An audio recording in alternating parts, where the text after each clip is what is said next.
start out with this Lancer, I don't know if you can see it, the light's reflecting, Danny Glowing Skin Perfector. I was sent this and I've been trying it out for a few days. The reviews on Sephora are not that great, but really they're not that great based on the price.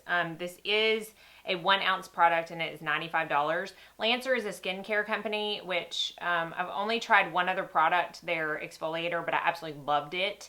So I was excited to try this. It is, again, $95. It is just kind of, I mean, it's not silicone based by any means, or doesn't feel like it is.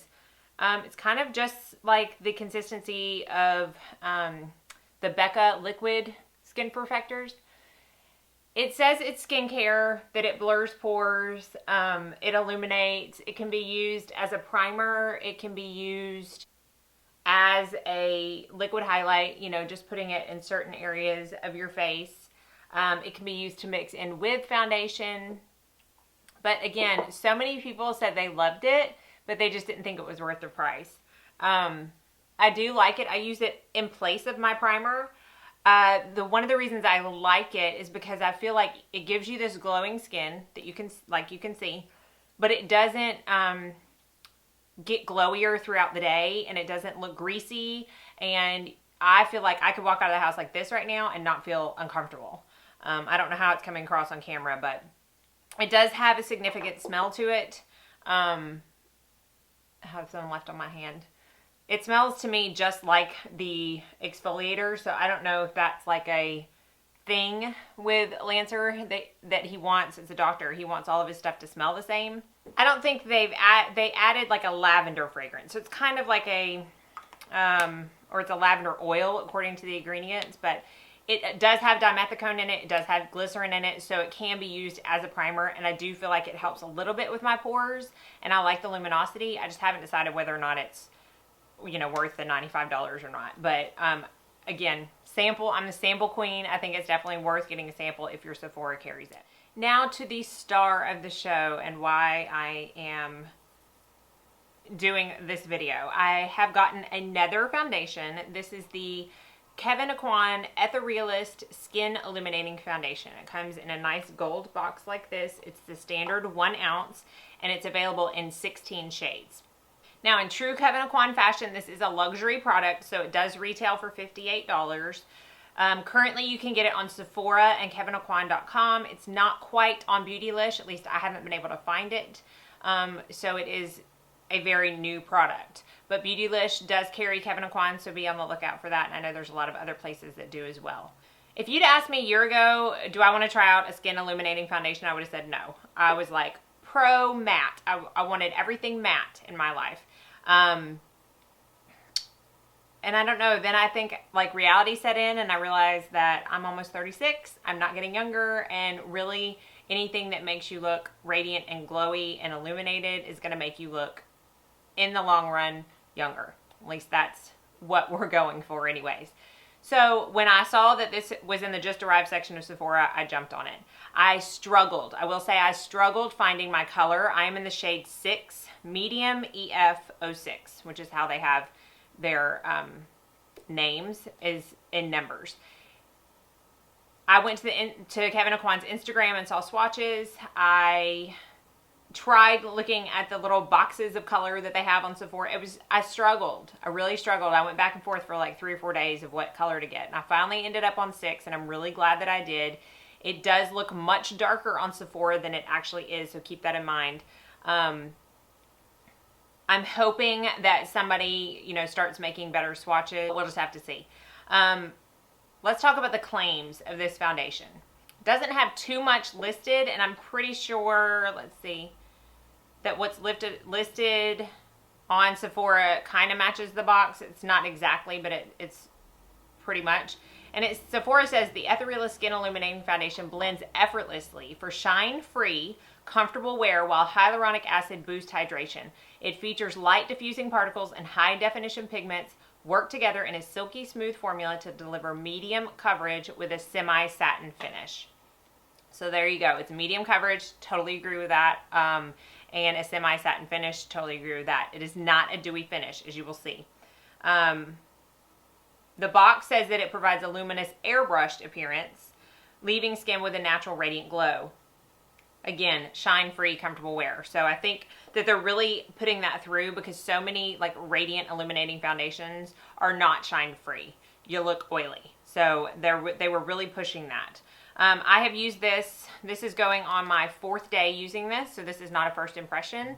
And I'll go through more of what I think as I go, but I'm going to start, it has a pump, and I'm going to start with 2 pumps on my hand. So that's it right there. I do not find that this oxidizes at all. And I'm going to apply, I could apply to my whole face because it doesn't dry really quick. It does set down nicely. It's not tacky, but I just am so used to working one side of my face at a time. So I'm just going to use my Beauty Junkie sponge to press that into my skin. So you can see, hopefully you can see, it's still very radiant looking. The primer has something a little bit to do with that, but it's not too much. This is the foundation. I have tried this with various primers. It has worked very well with all of them. I don't find that any of the ingredients don't mesh with any of my primers. Speaking of ingredients, it does not appear to have any alcohol and or added fragrance. I don't really smell anything on this foundation. Even if there is some kind of natural fragrance in it, it definitely does not linger. Okay, so you can see that's pretty much a perfect shade match. Like, I was very happy with the shade that I picked. Blends out very smoothly. I have a dry patch on the end of my nose that I've had for weeks now, and it does not emphasize that, exaggerate it, or anything like that. I still even have a little bit left of those 2 pumps. So 1.5 pumps easily covers my entire face. Again, I don't think it's full coverage. I don't think that I look like I have makeup on right now. I do like the radiant finish because I feel like it really adds this skin-like appearance of the foundation without making me look oily again. So I'm going to finish my makeup and I'm going to come back and give you my final. Okay, so I finished all my makeup. As always, I'll list everything that I have on my face down below. I did set this with a powder. I always set my foundations with a powder, but I will say that I did think to kind of feel my face before I set it, and it wasn't quite a powder finish, but it definitely was dry enough to where I think if you don't like setting your face with a powder, that it would last. Now, I can't speak for the longevity of it without a powder because, again, I don't wear foundations without powders, but I can speak for the longevity with a powder. And on my skin, this lasts really well. And I think it's a mixture of both of these, but by the end of the day, and I know y'all have seen it like in my Clinique foundation video that I just posted, when I did a close-up at the end of the day, you could really see, couldn't really see, but I mean, you could see my pores, which is normal by the end of the day after a full day wear. And I feel like I can wear this for like 12 to 14 to 16 hours and look in the mirror. And it was like that a little bit with just this, but when I added this to it, like my pores were probably like 100% better than they were in that Clinique video and than they are normally. So it doesn't accentuate pores by any means. I don't feel like it very much. I think it is the most non-sinking into fine line foundation that I own, honestly. I'm trying to think through all my foundations, which, goodness knows, I have so many of them, but I really am trying to think if any of them stay out of my fine lines as much as this one does, specifically my smile lines. If you're new to my channel, that's what I worry about the most, because I have pretty significant smile lines. I'm telling you, like, I don't ever have to touch up my smile lines. It does not sink in. So who do I think this is best suited for? Honestly, I mean, I would like to know, and I think I might try it on. I did use this on a client yesterday who had an oily T-zone, and it looked amazing. I just used a mattifying primer.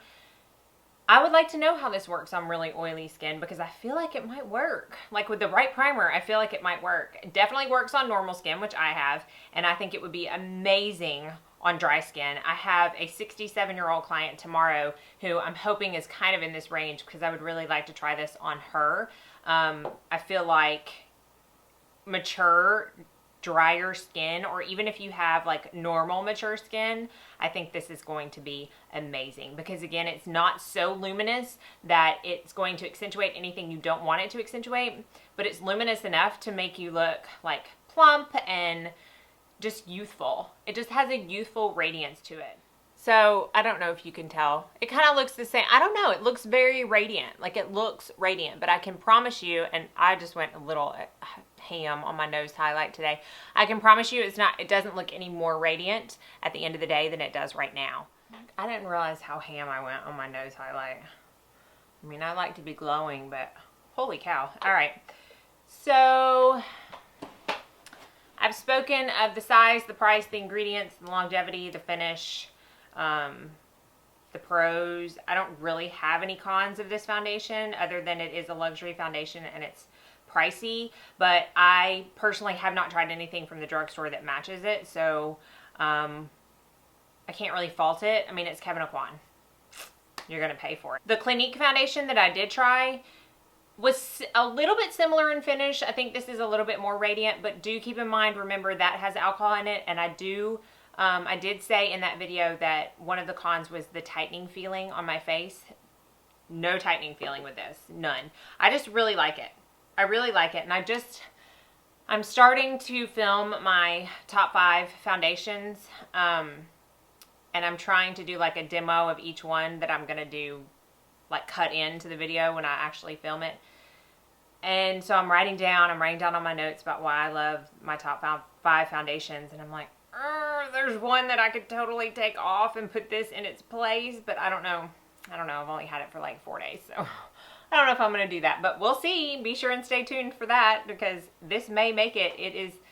That's how much I like it. I'm trying to think real quick, like a foundation reviews I've talked about absolutely loving. The Hourglass one that I've recently done, still love that foundation. And the difference in that, they have similar finishes. The difference in that is it is a little more radiant and it's definitely thicker. And I feel like you do have to set that foundation. So those are the differences between the two. But they're about the same price point and the same size. So hopefully that kind of answered any questions you could possibly have about a foundation. If I didn't cover anything, be sure and let me know because I do want to make sure and include that in future foundation reviews. I still am going to do my Makeup Atelier foundation review for you. And I have another one coming in the mail. Oh, it's awful. It's awful. Honestly, it's a vice. Like I don't have an issue with any other makeup product like I have with foundations. It's insane. So I'm going to link everything that I used on my face, this foundation, that primer from Lancer. Everything will be down in the description box.